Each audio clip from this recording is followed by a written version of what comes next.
Whoa. Damn. Oh, that was the that was the end of our intro music. Oh, okay. So it sounds like an atom bomb going off at the very end. You're like, wait, what's the intro music going on? That was pretty loud. Dude, how's things going? What's going on in the world of Jam-Jatsu? Well, just living life, living the dream, if you will. I love just cliche nonsense when you, I mean, well, first of all, like I love can we just have a general conceit that I know when you're asking how are things going, you genuinely don't give a shit, right? And so your response doesn't need to be any more meaningful than that the meaning behind that question. Like, how are things? Well, and that's when people like. I can't stand the live in the dream thing that people say, but like it's kind of the same idea. Like you're openly acknowledging that you're not living the dream, but so it's like almost like an offhand way of dismissing the very same "how you doing?" Yeah, how you doing? Like I don't give a shit. Living the dream. Like no, you're not. Right, right. Yeah, I love live in the dream. We have got to retire that. Oh, dude, there's another one that just came up. It just. In the last 2 weeks that I've heard, maybe you've heard it and I haven't, but you ever heard the term code switching? Yeah. Before the last 2 weeks? Yeah. I feel like I have heard the term code switch 1000% more than I don't know if I've ever heard it before. And it wasn't just in the context of like the news or politics. Like I heard people saying it and I was wondering, am I paying more attention to that because I heard that somewhere else? That for sure happens. Yeah. To where like you'll hear it and then you can't stop hearing it. But it seems like, I don't know. I don't even want to get it. I hope that never comes out of my face. Code switch. It seems like they just talk about it, but never actually use it in conversation. Well, like it seems like it's something somebody would say to sound cool. You know what I mean? Oh, like yeah. I'm going to say this to sound like I'm up on things or like I'm right. Yeah. I'm hip to the new slang. Yeah. Like there's some codes, codes, Yeah. like switching what code? Like, yeah, my code for what code are you talking? You know what I mean? I remember the blood code in Mortal Kombat,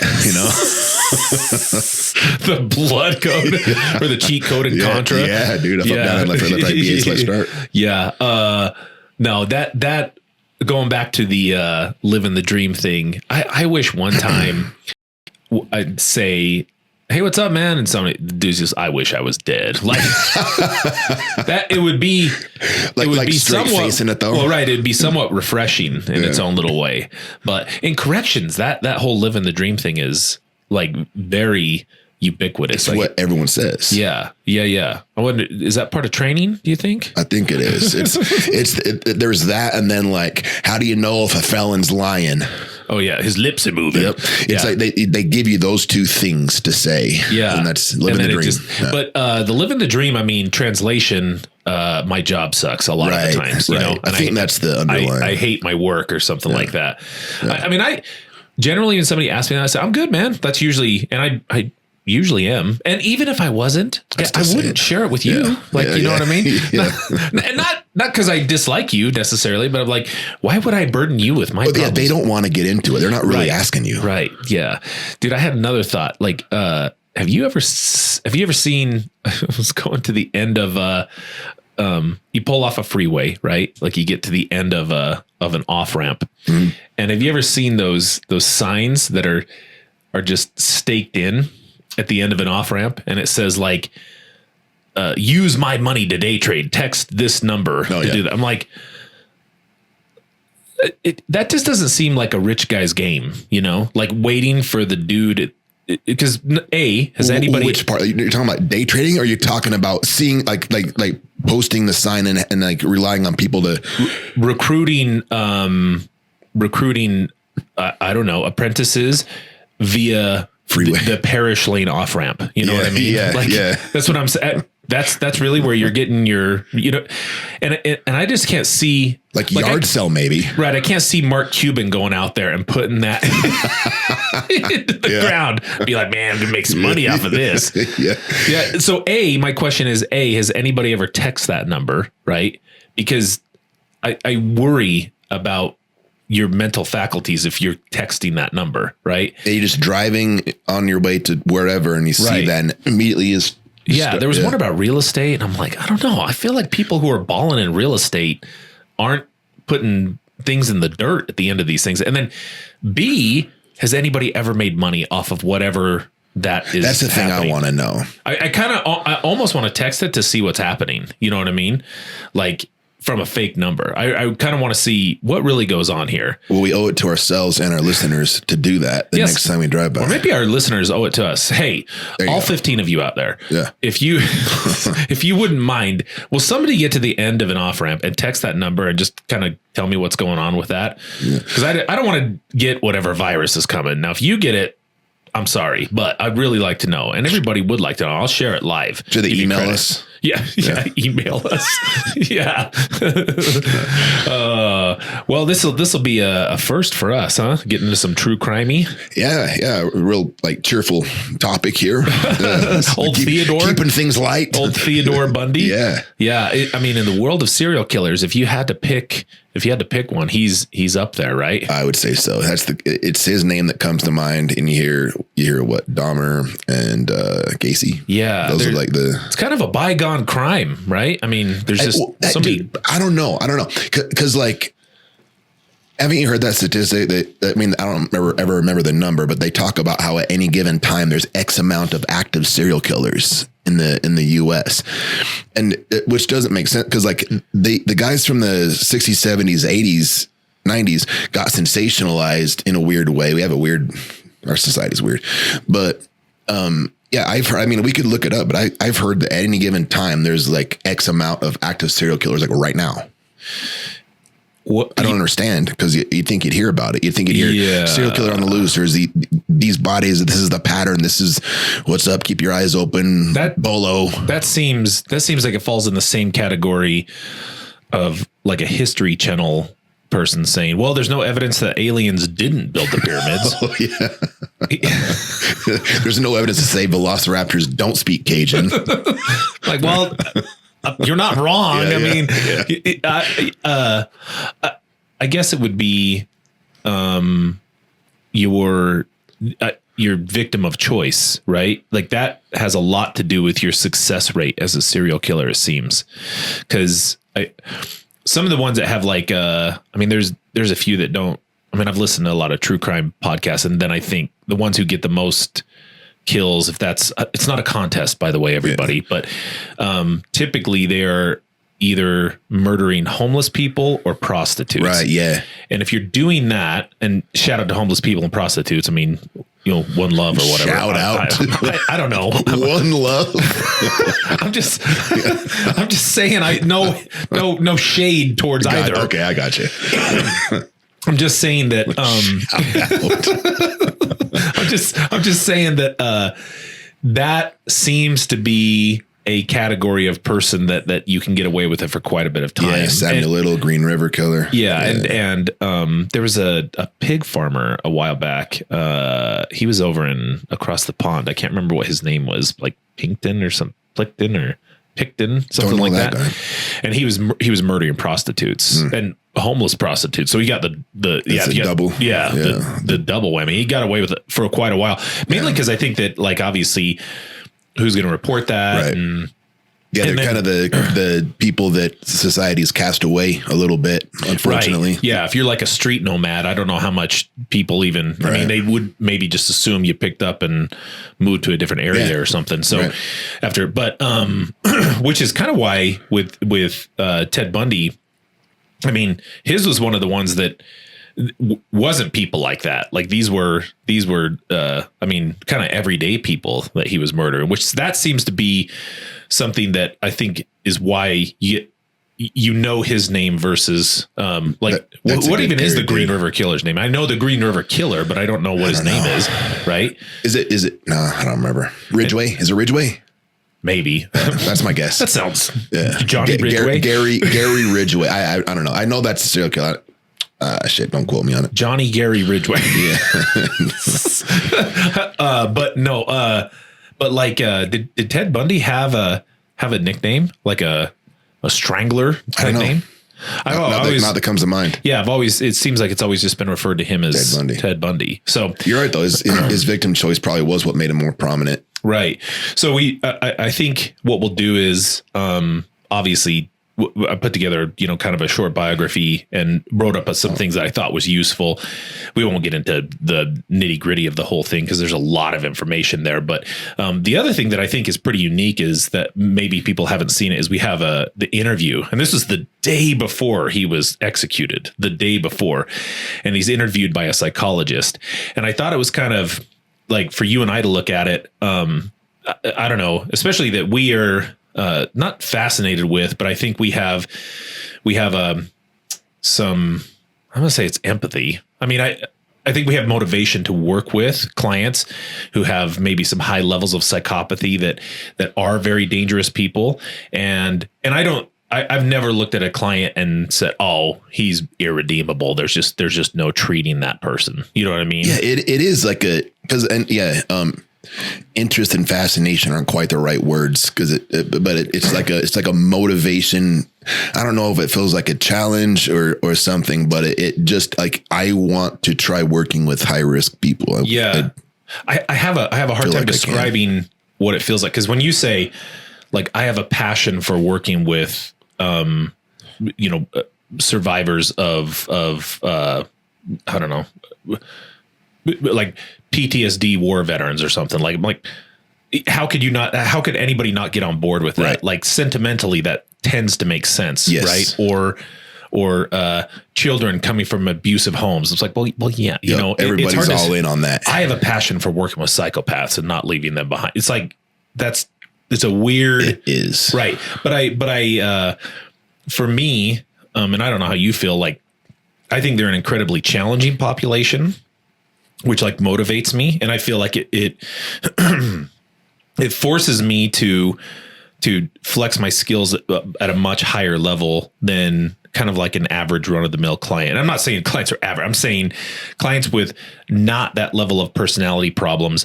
Yeah. They still interest me. That's fine. But I'm saying for this, it requires a lot more thinking power and a lot craftier ways of approaching it. That's a good way of putting it. Yeah. So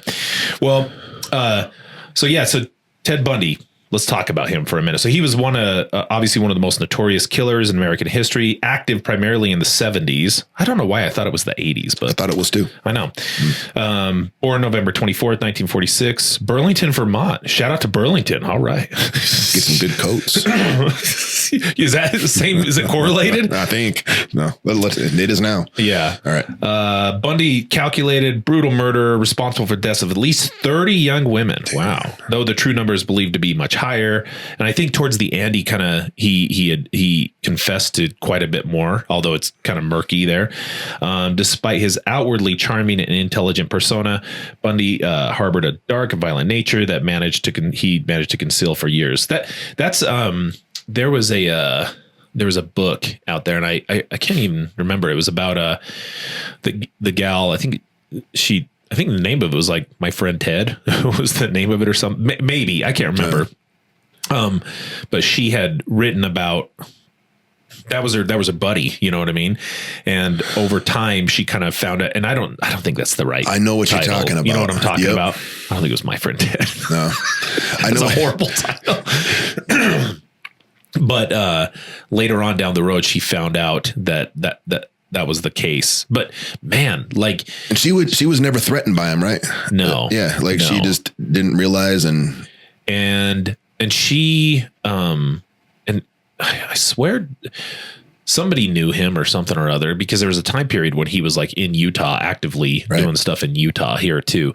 And the one thing I was noticing about him was like that to me, I feel like the betrayal of all the people that were involved in him, because you look at certain people like, I mean, okay, you would look at Charles Manson and you're like, oh yeah, that guy's insane. You know what I mean? Like from Jump Street, it's not as if he was fooling anybody. I think part of it is, it's almost like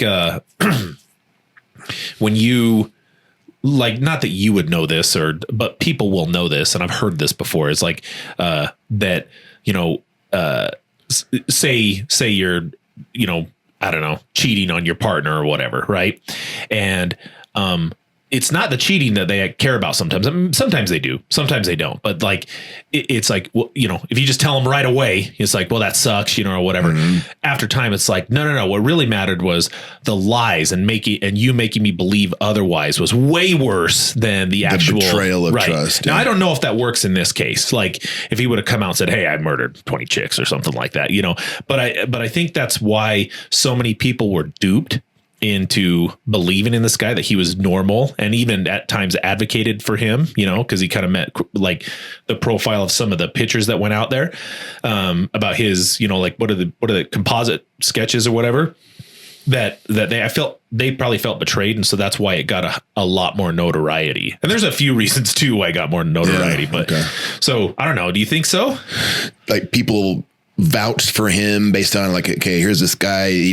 How could Ted possibly be a serial killer? You know, good looking chap in law school, I think he was, right? Oh, or yeah. something. Oh, yeah. You know, smart, intelligent, articulate, speaks well, charming, smiles. Like what? No, not Ted. And yeah, vouching for that. I guess I don't know. People probably felt pretty shitty when once things came out. Right. And I think the method by which like it did come out, particularly like, okay, so if you compare him to like a Richard Ramirez, right? I mean, Richard Ramirez would sneak into people's houses at night and kill them and do that kind of stuff. Like D'Angelo, same thing. You know what I mean? Ted would be way up front about things. You know, he was very manipulative and gained trust very quickly from his victims. Whereas I don't know if somebody, because if you look at Richard Ramirez, he's kind of a weird looking dude. You know what I mean? And I don't know if he could gain their trust as easily as Ted did. Man, you know what? Like, I mean, I guess that's grooming. Oh yeah. And like, so I think that also shocks people's sensibilities, because it's like you've been duped, and then it gets you questioning your own perception and like, would I be able to tell? And I think that people get really insecure, and because I mean he mainly targeted women, right? And he would feign an injury or something, and so it like he kind of preyed on, and I'm generalizing here, but women's instinct to like nurture, like help and protect and compassion, and used that then to get over on them. And I think that's super unsettling to people. And I mean, it's not like, of course, someone sneaking into your house at night and killing you is pretty unsettling in its own right. But I think that like when it's known that the victim at one point willingly went with him is I think that really rattles people. Oh yeah. Well, and his techniques, kind of what I wrote down here was he was notorious for his ability to gain trust of his victims, and he used a combination of charm, deceit, manipulation. And it was like, you know, geez, mostly unsuspecting women. And his methods usually involved presenting himself as non-threatening, in need of assistance. Frequently, he would pose as if he was injured, like he usually had like a fake cast. And he would wear a sling, and he would even like have like crutches sometimes, and he would like drop the crutches and be like, oh, you know, like fumbling with stuff, right? And haphazard. By appealing to his victim's empathy. And what I would say too is that required him to have a whole lot of empathy too, and empathy not in a great way. He was like recognizing, oh, like, so this is the way I know very quickly this person, and it's not, I mean, he had theory of mind. Well, right. It's not as if he knew this one's the one, you know, like I would say he probably tried that a few times, but then he would say, oh, okay, this is going in the right direction. And then he would, you know, go even more, because there's probably a few that were like, nah, never mind, buddy, you know, and then he would pick one that was probably more suspecting and came on to that. Right. Yeah. And then once they were isolated, that's when like he would, and it would be something simple tasks like carrying his books or helping him load things into a car. I know he had like some shitty Volkswagen Bug that he had a trailer hitch on, which who would ever do that? But once they're isolated, then he would abduct them, you know, and ultimately murder them. And that his charm was one of his most effective tools, right? And it worked kind of in both directions, in a very functional way and in a very dysfunctional way, but functional in regard to getting him what he wanted from his victims, Right. which is kind of important. See, that's why when we talk about that, I'm saying, well, look, that charm and what he's able to accomplish, that's important to pay attention to. I'm not condoning it, that's good that he did that. I'm saying that's useful though, because that's a skill that if I can move it in a pro-social direction, man, like, that can be very beneficial to him and beneficial to other people too. It's 100% why one of our dark triad intervention techniques is outcome oriented, right? We're focusing on the big picture at the, what do we want from this person? And then like, okay, this person is charming. If I can help him hone this, we can get him to get out of the criminal justice system. And in this case, stop murdering people. Right. And his, and he didn't just charm he didn't just charm his victims either. I mean, he charmed police officers too. He talked his way out of a lot of things, his defense team, and that, but you've heard that it's superficial, right? And I think what people don't understand about that is they think it's superficial in that, well, yeah, it's going to go away. No, if he's motivated, he can maintain it forever. The difference is like most people have a hard time being, pretending that charm and then going into murder mode that quickly. Like that's why it's superficial, is because he can switch it off super fast. But it's not. I think people think that it's I'll be able to recognize it, I'll be able to get underneath that, and then it'll go away. Or like if I talk to him for more than a few minutes, I'll be able to see the cracks in the veneer, and I'll be able to tell. Right. That, so just to clarify, you're saying not superficial in that sense, superficial in the sense that like most people, if they form, if they're able to like charm somebody and get that type of relationship, that flipping the switch to now go into murder mode. Switching. Yeah, code. Awesome. Yeah, that like jumping over to murder mode. In that sense, the charm is superficial. 100%. Yeah. Like, I mean, the other day I was over watching you play with your dogs, right? And there's not a part of you, I believe, that could just immediately grab that dog by the hind legs and start bashing its head into the tile floor. There's no part of you that is capable of doing that, right? Right. Okay. And that's what I'm saying is it's hard for somebody with a personality construct that has nothing to do with a level of violence like that to ever even fathom that. But Ted, if he was playing with your dog, we would not know that he was capable of that. We would be duped. We would be like, and he could do it in a heartbeat, and it wouldn't really change anything for him. You see, that's the superficiality of it. It's not necessarily that I, as the detector or the treater of this, am going to be able to break through that or somehow and get to the no. It's superficial in that, oh yeah, this is just a layer that I put on that I can take off whenever I want. Right. Yeah. That is functional for me when I need it to be. But like I said, if proven to be functional and status giving to him long term, I think that could have been beneficial for him. But a lot of people, and I'm not saying anybody failed in this case. I mean, it just was what it was. Right. But there was the interview, and we'll kind of splice this in and out, was this interview is like I said, the day before he got put to death at like 7 a.m. And he was this interview took place at 2 p.m. the day before. Imagine that. Imagine talking to somebody you're going to croak in less than like it would be weird. 24 hours. It'd be weird knowing you're going to die in the morning. And also this psychologist is looking at a dead man walking. Yeah. How strange. Well, so this was with Dr. James Dobson, and he was a psychologist and founder of the Christian organization Focus on the Family. And the interview basically, I mean, we'll play a few clips here, but it's kind of telling. I feel like this dude, old Dobson, hopefully he's not alive anymore, but I feel like he got duped throughout this interview, and you'll kind of see why. So remember, this is on the coattails of I mean, murdering all kinds of people. What? I'm sorry. I know what you meant. We said, hopefully he's not alive anymore. Like wishing death on him. Because I don't want I know to what be you're talking saying, shit dude. on That's him. why I was laughing, bro. I'm not like wishing death. Yeah. Shout out to the Dobson crew. Yeah, shut up. So let's watch a portion of this here, and then we'll come back. Yeah. For the record, you are guilty of killing many women and girls. I love for the record. Yes. That's already been established. Yeah. Convicted. Ted, how did it happen? Take me back. What are the antecedents of the behavior that we've seen? So much grief, so much sorrow, so much pain for so many people. Where did it start? How did this moment He's a pretty good looking fella. I mean, I have to say.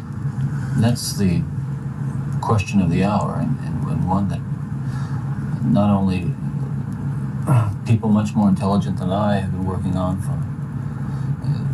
for years, but one that I've been working on for years and trying to understand. Is there enough time to explain it all? I don't know. I think I understand it, though. Understand what happened to me, to the extent that I can see how certain feelings and ideas developed in me to the point where I began to act out on them. Certain very violent and very destructive feelings. Let's go back then to those roots. First of all, you, as I understand it, were raised in what you consider to have been a healthy home. Absolutely. You were not physically abused. You were not sexually abused. You were not emotionally abused. No way. And that's part of the tragedy of this whole situation, is because I grew up in a wonderful home with two dedicated and loving parents, one of 5 brothers and sisters. A home where we as children were the focus of my parents' lives, where we regularly attended church, 2 Christian parents who did not drink, they did not smoke, there was no gambling, there was no physical abuse or fighting in the home. I'm not saying this was Leave It to Beaver. It wasn't a perfect home. No, I don't know that such a home exists, but it was a fine, solid Christian home, and nobody, I hope no one will try to take the easy way out and to try to blame or otherwise accuse my family of contributing to this, because I know, and I'm trying to tell you as honestly as I know what happened, and I think this is a message I want to get across. But as a young boy, and I mean the boy of 12. Oh, here we go. Certainly, that I encountered outside the home again, in the local grocery store, the local drugstore, the softcore pornography, what people call softcore. But as I think I explained to you last night, Dr. Dobson, in an anecdote, as young boys do, we explored the back roads and sideways and byways of our neighborhood, and oftentimes people would dump the garbage and whatever they were cleaning out of their house, and from time to time we'd come across pornographic books of a harder nature than more graphic, you might say, more explicit nature than we would encounter, let's say, in your local grocery store. And this also included such things as, let's say, detective magazines and more hard. Those that involve violence. Yes, and I and this is something I think that I want to emphasize, is the most damaging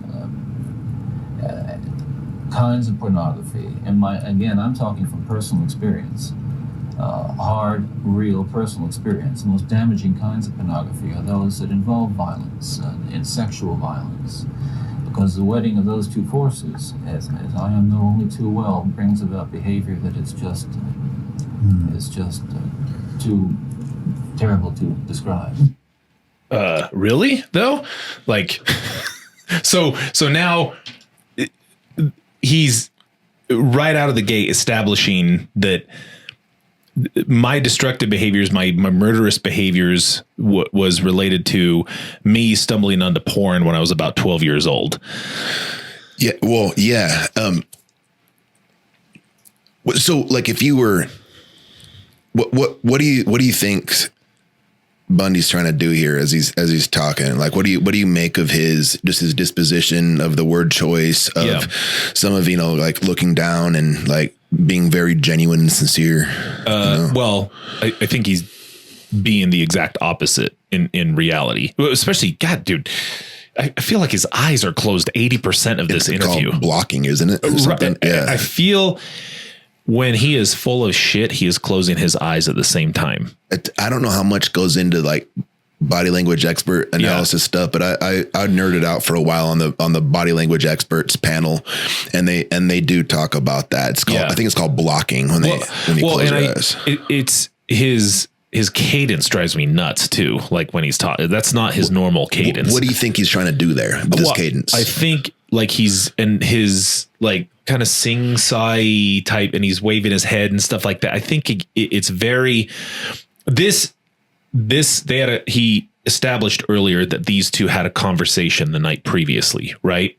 And you can hear Dr. Dobson in that situation. He asked him a question too, his very leading question. Those of a violent nature.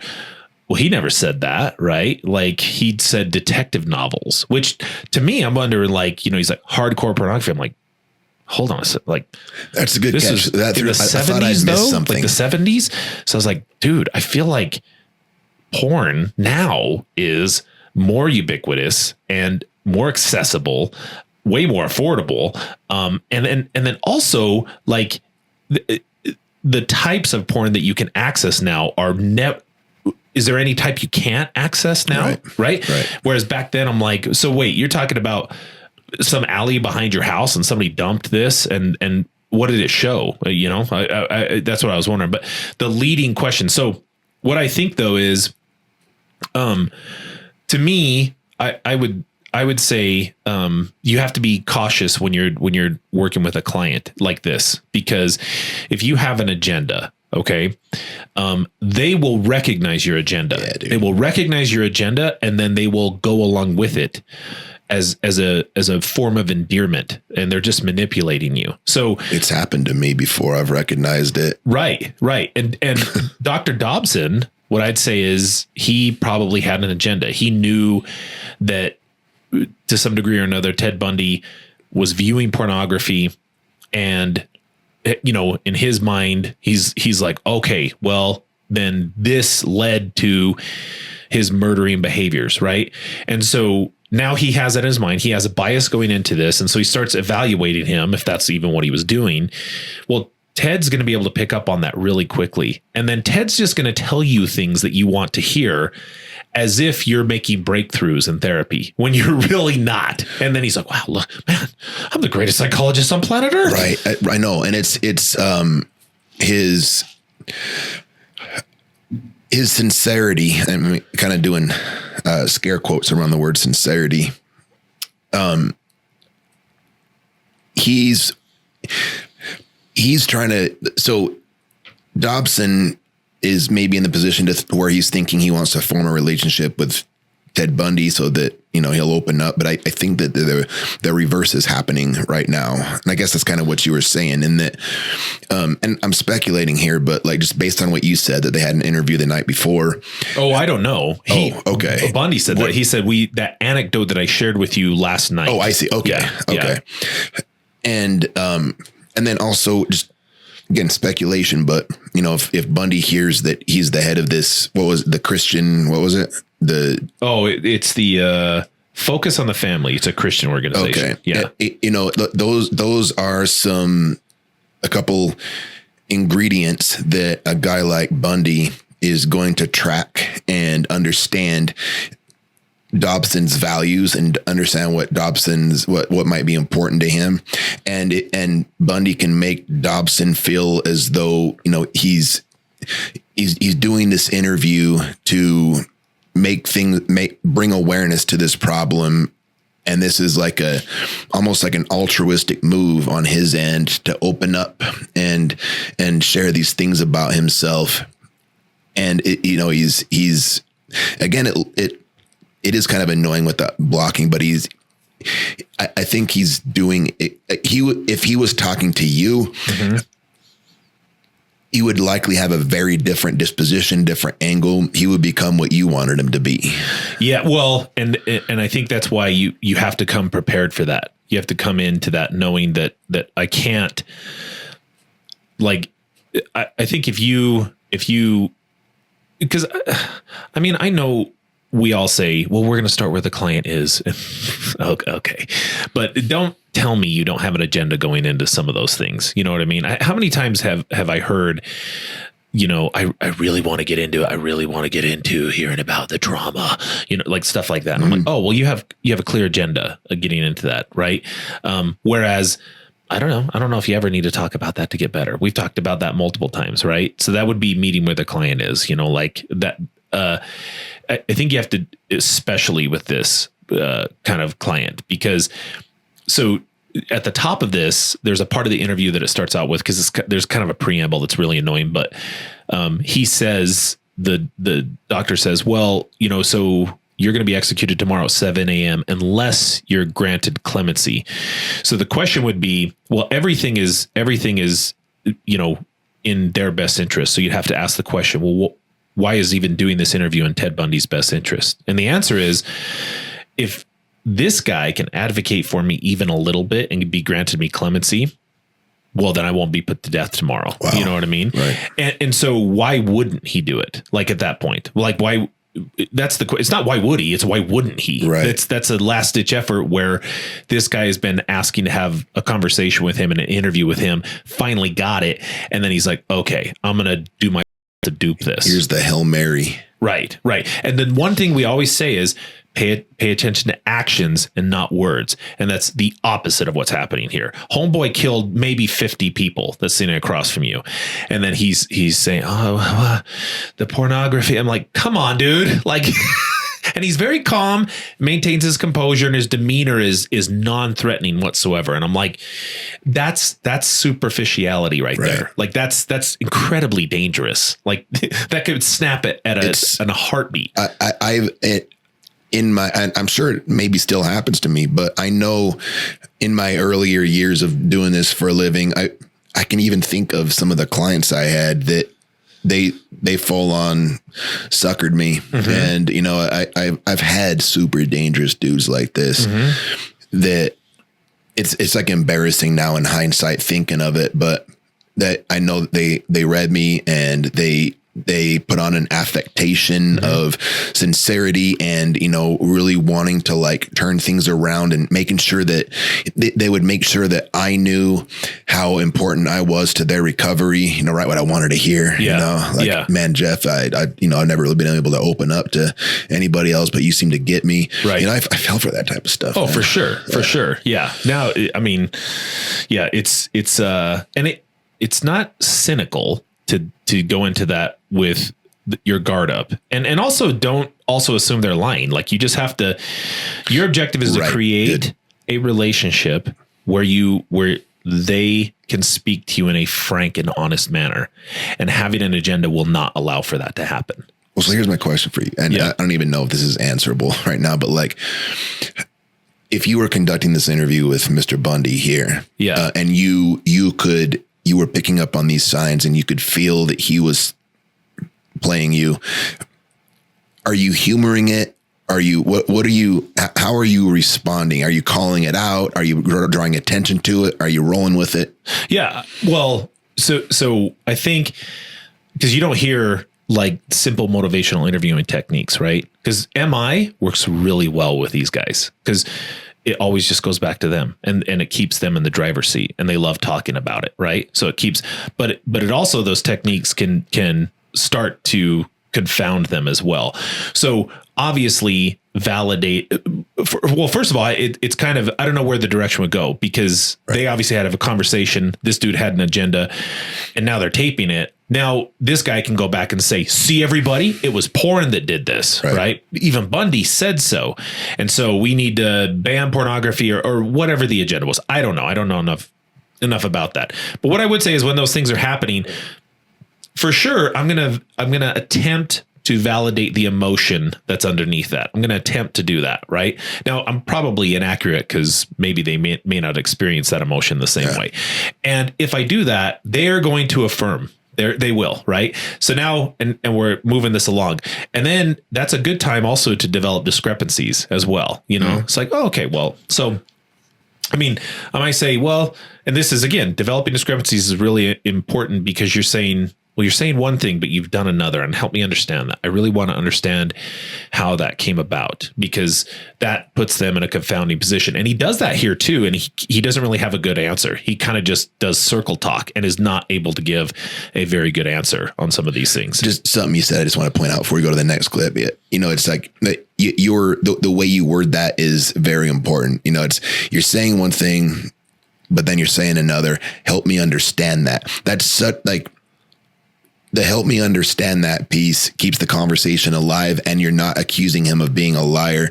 He just gets to help rectify the discrepancy. And like, because if you had said you're saying one thing, but then doing another, I don't buy what you're saying. You lose rapport. Right. And yeah. I'm not calling you a liar. Right. I'm not calling you a liar. In fact, I mean, so that's where the initial piece of I'm going to affirm and validate and reflect, and all that's really is saying I'm paying attention to you. Right.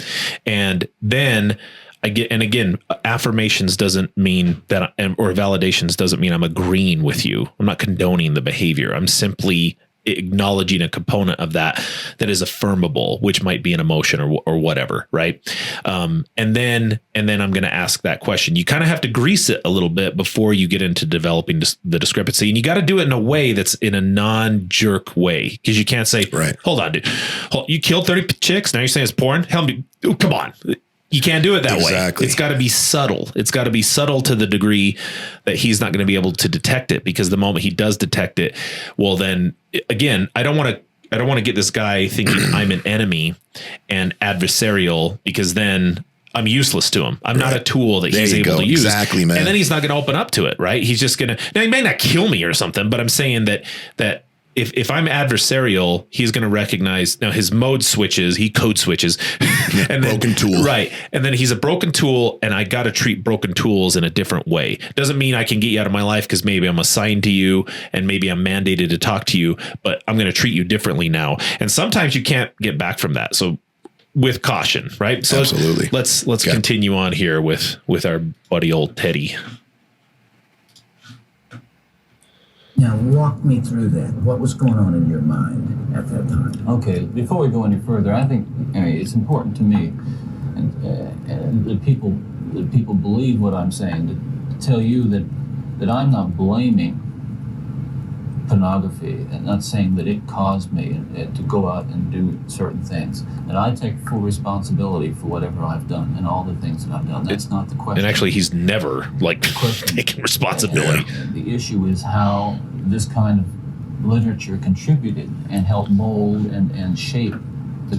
I've said this before, but responsibility and accountability after the fact is just manipulation. Like, I can take accountability. It's a trick they often use too, is because we appreciate it when they're accountable to us. Right. And we say, hey, I appreciate you being honest with me. And then in a lot of people's minds, it's like, oh, I can just keep doing this thing, and then I just need to tell the truth afterwards. You know what I mean? Without modifying the behavior. So accountability after the activity without any modification of your behavior, that's just manipulation. That's all you're doing at that point, which he does really well. But it sounds good. I love how he says, oh yeah, I'm not blaming it. And then just spends goes on and blames 30 minutes blaming it. Like, thought process. Then at a certain time, it's instrumental in what I would say crystallizing it, making it into something which is almost like a separate entity inside. And at that point, you're at the verge, or I was at the verge of acting out on these kinds of thoughts. Now, I really want to understand that. You had gone about as far as you could go in your own fantasy life with printed material. And you made or printed and video or film magazines, what have you. And then there was the urge to take that little step. Yes. Yeah. Okay. So yeah, and that's as he's going through that, like he's again, you got as far as you could go in this. Ted never said anything about that. he's just on what part? The doctor. He said, you got as far as you could go, watching this and that. And Ted's like, oh, okay. I'm just in other words, going to go along with this. Yeah. He's building the story based on his own assumptions. Ted didn't say that, but Ted's going to roll with it because that's what keeps the rapport with him. Right. Because in Dr. Dobson's mind, he's thinking, okay, this is what happened.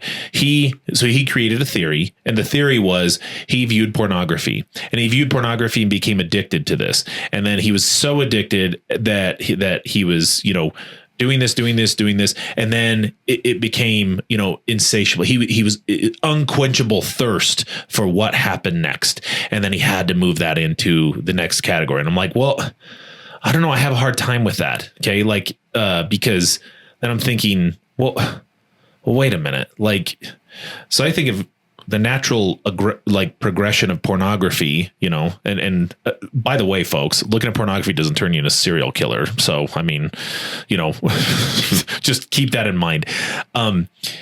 But, the natural progression of pornography is like, okay, so I see, and I don't know what it is. Maybe somebody has done a study on this, but to me, I'm thinking, okay, there's subtle indicate. I see somebody in a swimming suit and I'm like, oh, that looks nice, or whatever. And then I see a Cinemax show. Okay, great. Right. And then I'll watch a movie that has extra nudity or something. I hope Cinemax doesn't even exist anymore. And then there's, at least back in our day, maybe somebody found a VHS tape under their dad's bed or something like that, and it's like, whoa, wow. And then over time, I feel like maybe you just figure out a category that you like, or something like that. And then, that's it. And then you explore that category. I don't know where in that line murder is next. Well, that's the thing. I do think there's something to say for increasing sensationalism of porn, like the things that got you revved up when you were 12 years old is pretty tame, I'm sure, compared to today. The classic example, people talk about the Mervyn's catalog, right? Yeah. And so I do think there's something to be said for that threshold for arousal growing increasingly larger, needing different types of sexual stimulating material to meet that threshold to get the arousal. Yeah, or just changing too, right? Novels, just getting novel, changing as far as just novel new material. Yeah. Okay. Yes, for sure. And it's one thing you could link from, Playboy to Cinemax to the VHS tape to that. That's you can follow that sequence, mm-hmm. But then to jump from that to murder, that chasm is way too big to just be explained by pornography use. Right. That's what I'm saying. That's a Grand Canyon. That's bigger than the Grand Canyon. Yeah. That's Evel Knievel jumping over something bigger. I don't even know what's bigger than Grand Canyon. Something. What's Jupiter? Yeah. I mean, that because that's what he's asking. How did you get to that point? Well, it's not A, B, C, D, E. E is murder. Yep, I've looked at all the porn I can. Next step, murder. It seems like, no, I feel like there's a few other things that needed to take place before I got to that point. Right. Yeah, that's why I'm not really buying this. But see, that's the whole thing is this is what a person with that level of charm and deceit, manipulativeness can do to you. The guy is so captivated about this that he's just rolling with it. When I was like, well, can you just use a little bit of logical reasoning as you're talking to this person? Just devil's advocate real quick. I'm still holding out, and maybe that'll change, but I'm holding out the possibility that Bundy himself might not even fully recognize his motivations and is potentially, again, devil's advocate, putting this guy, what's his name again? The Dr. Dobson. Mm-hmm. James Dobson. Yeah. As maybe helping him connect the dots. And so it's possible to me that Bundy doesn't know what drove him to this disgusting necrophiliac murderous rage and found pornography to be an acceptable scapegoat that he didn't necessarily apply critical thinking to, but didn't really know what else to blame. And so, yeah. So this is what I would say to that is when you're working with this type of a client, motivations are, who cares about the motivation? The motivation is irrelevant. The outcome is what's important. Like so think about that. Let's say he murdered him, engaged in necrophilia. What did he get out of that? What do you think was the payoff for him? What did Bundy get out of necrophilia? No, killing, murder. I don't know. Did he do necrophilia? I think so. Okay. I know he had sex with their dead bodies. That was something. I know what that is. Oh yeah. Oh, I'm thinking of eating their dead bodies. Okay. Yeah. Okay. Yes. Of course. What did he get out of the murder? Okay. So he murdered somebody. What do you think he got out of that? Power and control.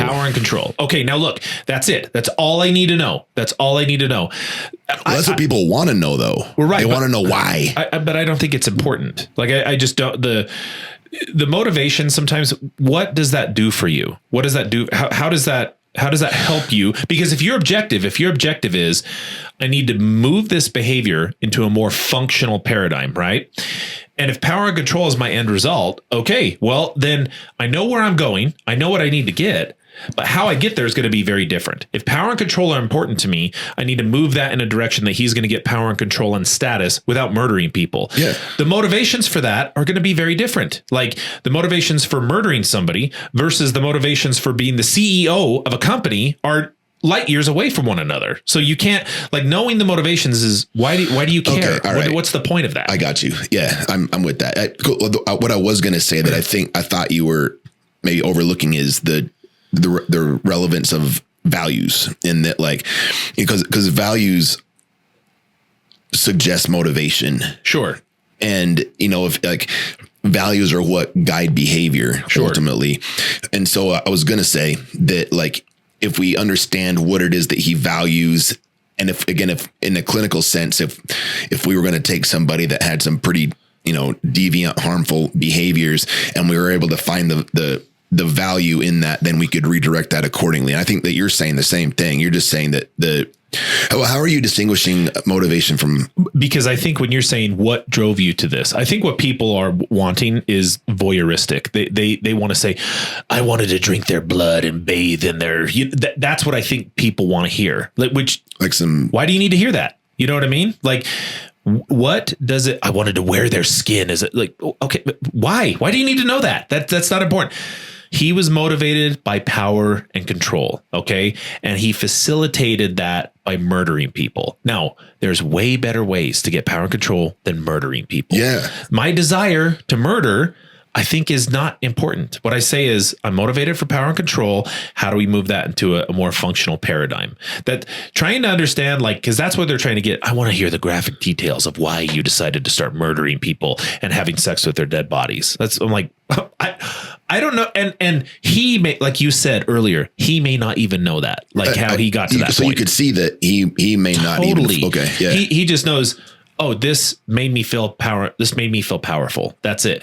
So and he struggles with this, by the way. Like he can't give a description of it, which either his lack of description tells me one of two things. Either he doesn't know, or his description of it he perceives would lower his status in people's eyes. Right. And he's not going to tell you at that point. See what I'm saying? Yep. So why delve into it further? You don't need to know what the motivate. He did it. The end. Okay, how do we move that into a more functional behavior that still gets him the power and control values? That's the most important component of it, which a lot of people, they want to hear. I want to hear the story, which I'm like, yeah, which is why the true crime podcasts take off. Weirdo. And it happens. It happened in stages, gradually. It doesn't necessarily, not to me at least, happen overnight. My experience with, I'd say, pornography generally. Right back to the porn. Pornography that deals on a violent level with sexuality is that once you become addicted to it, and I look at this as a kind of addiction, like other kinds of addiction, I would keep looking for more potent, more explicit, more graphic kinds of material. Like an addiction, you keep craving something which is harder harder, something which gives you a greater sense of excitement, until you reach the point where the pornography only goes so far. You reach that jumping off point where you begin to wonder if maybe actually doing it will give you that which is beyond just reading about it or looking at it. How long did you stay at that point before you actually assaulted someone? Well, yeah, you see, that is a very delicate point. No, it's not. That's what. Do you see how voyeuristic it is on his end? Having reached the point, or a gray area that surrounded that point over a course You don't of remember years. how long that Well, I would say a couple of years. And what I was dealing with there were very strong inhibitions against criminal behavior or violent behavior that had been conditioned into me, bred into me in my environment, in my neighborhood, in my church, in my school. Things which said, no, this is wrong. I mean, even to think of it is wrong, but certainly to do it is wrong. And I'm on that edge, and you might say the last vestiges of restraint, the barriers to actually doing something were being tested constantly and assailed. If he closes his eyes one more time, The kind of fantasy life that was fueled largely by pornography. Do you remember what pushed you over that edge? he cannot stop. Do you remember the decision? Okay, look at his face. Look how uncomfortable Ted is trying to think this up. Throw caution to the wind. Can you even take it back? Yeah, a few yeah. seconds? Let me take it back. Listen to his question. Through the kind of fantasy life that was fueled largely by pornography. Do you remember what pushed Watch you his over face. that edge? Do you remember the decision to go for it? Do you remember where you decided to throw caution to the wind? So there's something interesting here too. I don't know if you ever do this, dude, like to where, you'll have just taught a treatment concept maybe earlier in the day, and then you start seeing it everywhere in like the rest of your sessions. It's like, if the first time you teach a behavior chain, then it's like that becomes a thing you notice.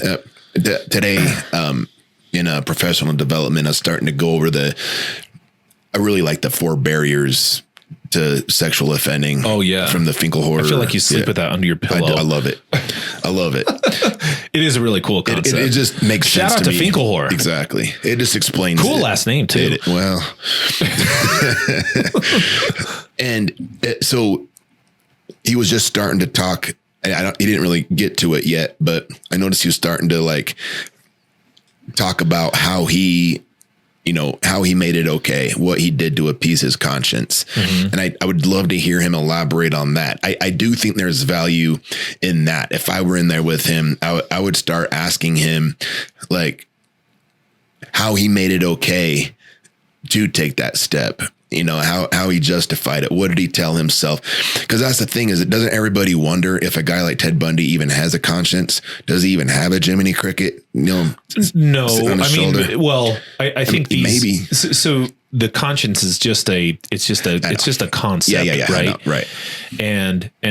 But so not a cricket. Well, yeah, no. It's good to have an image of a cricket.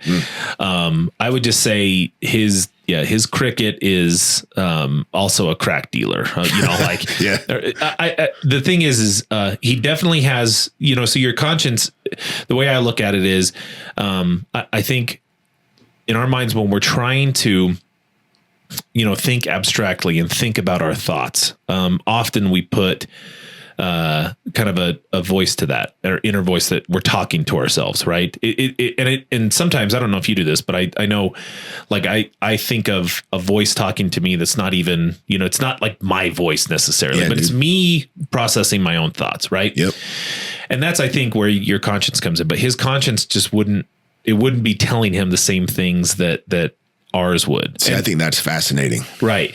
Now that's important, by the way, because that also doesn't need because you see how the doctor's like, well, tell me how long you were there. And like, there's a question where he just like his face, you can tell people who are listening to this, you can tell his facial expression changes pretty dramatically. He's trying to think of, and he's I guess I got to wedge it into this story. You can story. tell he's uncomfortable. He's like, if this guy asked me this question again, you know what I mean? Like you can tell he's uncomfortable because his whole demeanor changes from what he has previously. And what I'd say is, I'd just say, okay, so that murdering and this is why, who knows? Because I wouldn't be going down this line with him. I mean, I might be saying, murdering those people must have made you feel really powerful. Like, I mean, more than anything you've ever done before. Like, and again, I'm not condoning it. I'm just validating how he felt. And then I might ask that question if I can get there. I'm like, well, I mean, what do you think had to be going through your head? And I'm not talking about, like, what did you have to tell yourself to get to that point? Yep. Right? He had to. And look, we could do it right now. There's only a handful of things he could have told himself. What could he have told himself that would have gotten to that point? I mean, like if he's not super concerned about his behaviors, it would just be like, I can get away with this. I can get away with this. Yeah. I guarantee was top of mind. Yeah. Right. What do you think he told himself about the person?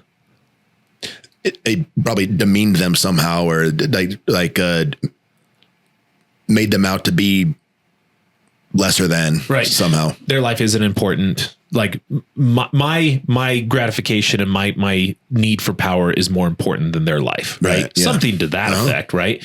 And I would say you start going down that line, and that's where that is a gold mine for you as a therapist. Because then you can start to say, okay, well, let's play that out.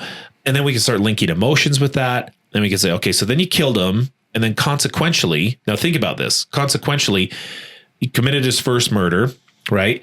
And then what happened? What happened? Yeah. Nothing happened. He got away with it, right? Now, if I'm going through my normal cognitive, structure of what's happening in the world and how I'm interpreting it. So I see this and I say, man, this might feel good to kill this person. And I don't know where that impulse comes from. Again, I don't know if I give a crap. It was there. Like, I mean, they're talking about his upbringing and everything else, and he's trying to blame porn. The origins of it, I don't know how relevant those are. Saying he got there. Okay, he's there. All right. What did he have to tell himself to get to that point? Okay, we know what he had to tell himself to a certain degree. And then now I have to start to back those out, because if I did that, I felt powerful and nothing happened to me, how likely am I to do it again? You're going to do it again. I'm going to do it again. So then I say, okay, well, eventually, at what point do you think, something could happen? Like this is where I'm starting to weave in some doubt, because for him, if he did get caught, then everything crashes and burns, right? Because you think he wants to be sitting here talking to this dude? Of course not. No. So one way or another, you got to work that in. You got to start to put, and that's horrible for them. Not for what part? That eventually this is going to result in you getting caught. Oh, okay. Like you can't just come out and say it like that. It has to be subtle. These have to be subtle little plant seeds that I'm planting that they can start, because it has to be their idea, by the way, which is not that's exactly what we do with MI. We plant seeds that they come up with, even though it's like inception. Like, okay, I have to plant this seed. You have to come up with the idea, because if I have a narcissistic personality disorder, which on this psychological profile, they never formally diagnosed them, by the way, or, antisocial personality disorder. If they think you came up with the idea, well, then they'll speak to that, but they'll dismiss it because they won't think it's important. They're wanting to charm you. Right. Yeah. If he thinks he came up with the idea of how he got, oh yeah, dude, I could get in trouble.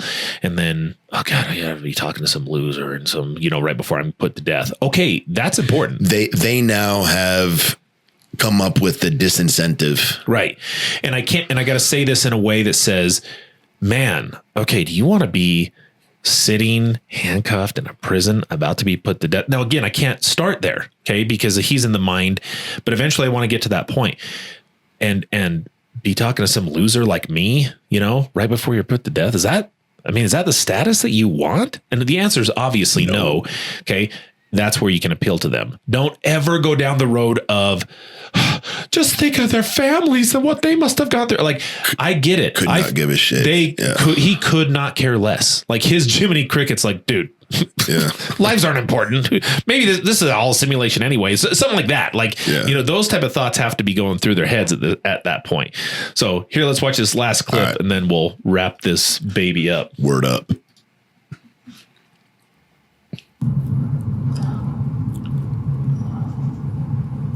Again, when you say pushed, I know what you're saying. I don't want to infer again. I understand that. That I was because he is putting words in your mouth, by the way. Victim, and yet